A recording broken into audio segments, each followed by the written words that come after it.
So my name is Julian. You might have got that from my little name there. Or the fact that Abby just called me Julian. I'm amazed to see there's at least two people that wanted to be a clown when they were kids. I've never heard of that before. I'd love to see a bit of clowning around. I've lived in Lincoln all my life. I've been at the same church since I was 7 years old, so I'm pretty well ingrained. And I did want to be a preacher when I was a kid, much to my dad's loathing, because he was a staunch atheist. But I'm doing what I love now. I'm living the dream, which is amazing.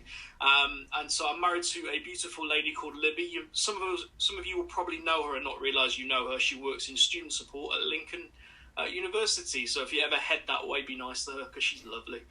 And I've got the wonderful subject of talking about being a follower of Jesus. So like when we grow up and we take on job roles, and you guys are at university studying probably for a career. Or because you had nothing better. I don't know. I kind of went to Bible college because I had nothing better to do with my time. But it turned into something amazing. And we think about, what do we want to do with our lives rather than who we're becoming.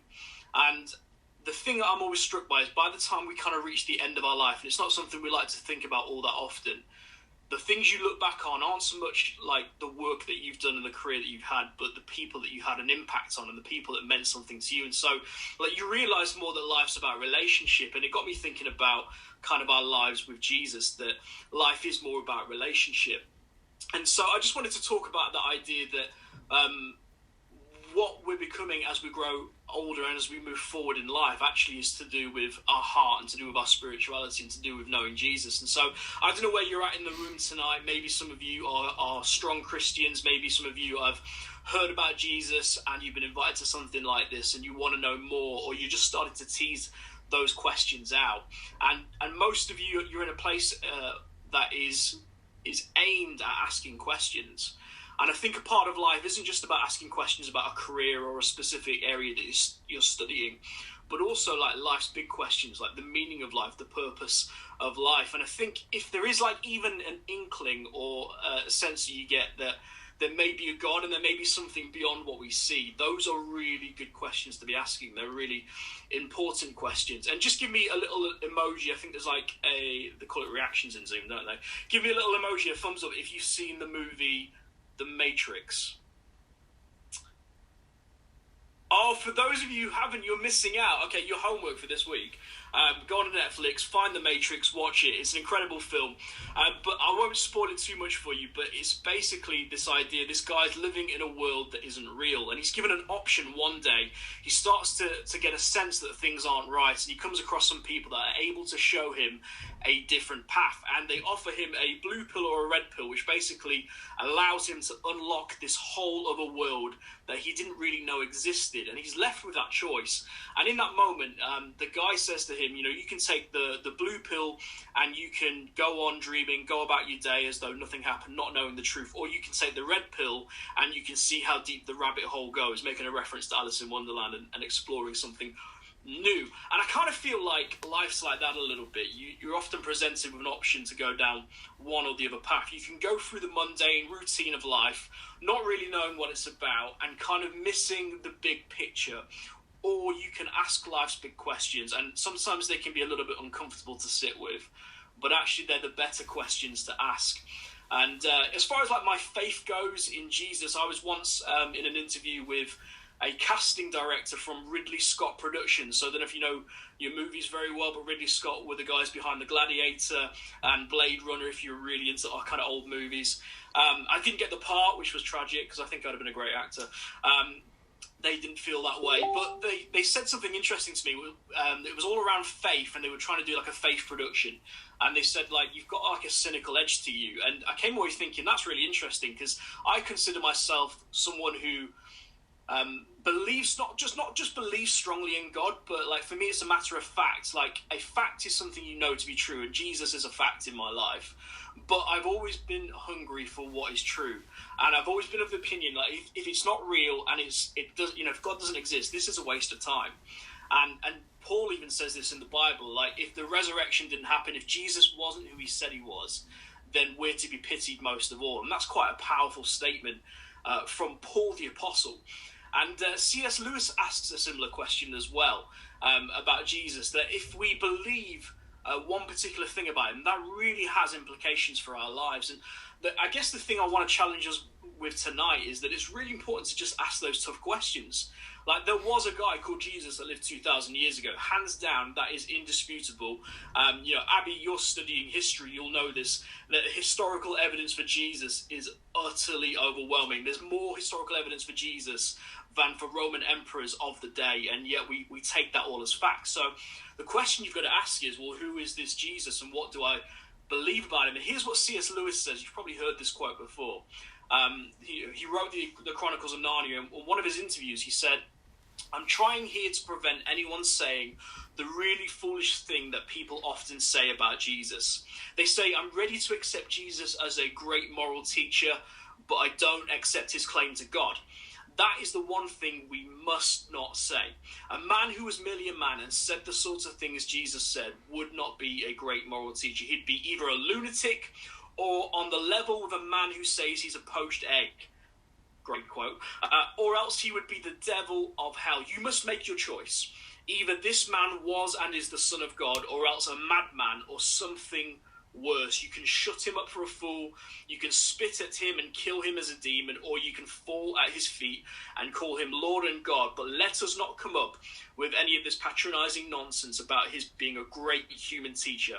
He hasn't left that open to us, and he didn't intend to leave it open to us." In fact, Jesus asks this question to his disciples as well. In Matthew chapter 16, verses 13 to 16, Jesus says this: "When he came to the region of Caesarea Philippi, he asked his disciples, 'Who do you say the Son of Man is?'" And that Son of Man was like another name for Jesus, something that he was being called around the time. "And they replied, 'Some say you're John the Baptist, others say you're Elijah, who was a prophet, and still others say you're Jeremiah or one of the other prophets.' And then Jesus asks his disciples, 'But who do you say I am?' And Simon Peter answered, 'You are the Messiah, the Son of the living God.'" In other words, you are the person who reveals God to us. And the question you and I have got to ask is, well, do we believe that? Like, who is God? Does he exist? And if he does exist, is Jesus the way in which he might have revealed himself? And the way my mind works is that if there is a God, like if there is a creator of the universe, and there is something beyond this, then it makes sense that he'd be interested in the thing he created, right? Like, I'm a builder by trade. That's my background before I was a pastor and going to Bible college and all the rest of it. I had a joinery business, and the things I made like really captured my attention. I'm proud of like things I've built and constructed and houses that I've made, and there's a sense in which, well, my hand helped produce that. That means I'm really focused on it, and I'm really interested in it. Therefore, like, if God made something that was living and real, it makes sense that he would want to be involved. He'd want the thing he made to know him. And if God really does exist, the way he might make himself known would probably be in the form of someone like Jesus. He would send his son to the earth to reveal himself. That's essentially who we believe Jesus is, God revealed to you and I. And so the question you've got to ask yourself is, well, if I believe in God, is it possible that Jesus is the way he's revealed? And if he is, what do I do about that? Because that really means something for your life. Like, if God does exist, you're going to go through your life and maybe you'll get a career, you'll get a job doing what you love, or, you might end up working in Subway like I did for a little bit. And you'll go through the life's kind of highs and lows, and you'll get to the end of your life, and there'll be a tough question to ask, like, what's next? And some people believe there's nothing. Some people believe there's just an eternity of nothingness. I actually think that takes more faith to believe in. And some of us believe that we'll stand before God, and we will either be people who have known him and known him through Jesus, or we won't be. And that has implications for your life. Like, if God really is who he says he is, if he does exist, if Jesus is the way he revealed himself, that means something for you. That really matters. And you should probably spend a small portion of your life, at least, trying to discover what that means, trying to discover who this Jesus is. Because if he is real, that doesn't just have implications for your life, that has implications for your eternity. Like, that goes beyond the here and now. And that, I don't know about you, I couldn't wrestle within myself. I couldn't reconcile within myself having not asked those questions. Like when I was 16, I was about to walk away from my faith altogether just because I didn't want to spend my life on something that wasn't real. And I had a moment where I opened myself up to God, and I objectively, genuinely asked that question: God, if you're real, I want to know you. This matters to me.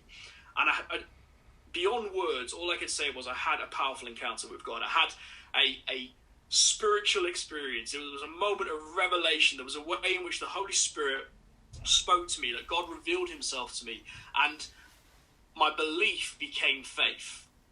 My faith is something that I'm certain of, I'm sure of, and as I said at the start, it's like a fact. It's something I know to be true. And so really the challenge I'll leave you with is this: is your faith a fact?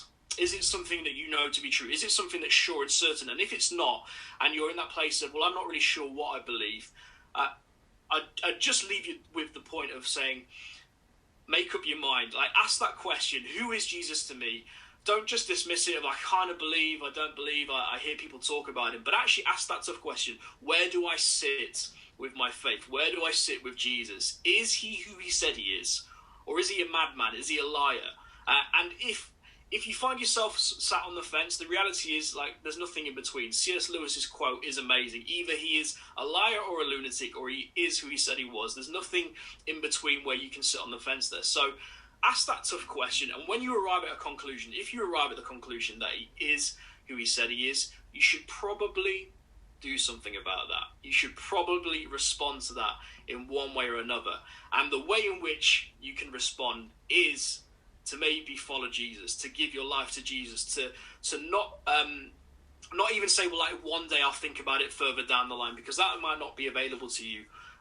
We're not promised tomorrow. We're not promised next week or next month or next year. We're promised now. And actually, if those things are stirring in your heart, take the moment now to ask those questions. And so, yeah, that's the challenge really I've got for you today.